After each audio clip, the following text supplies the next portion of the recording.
Hey everybody, welcome to week 8 of online learning. All right, this week you have a fraction assignment. You're going to be adding fractions and finding common denominators. All right, so to find your assignment, here's the PDF right here. You need to download that into Notability.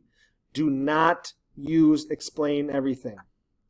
Once that's completed, you're going to upload it right here where it says upload, just like normal. You're going to have 30 minutes to do it on your Math 180 app. Remember, I can see that on my end, what you're working on and for how long.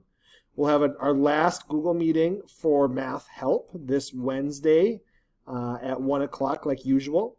There's a link in there. If you are having trouble with your fractions assignment, there's a video right here of myself explaining how to find common denominators and then adding your fractions together.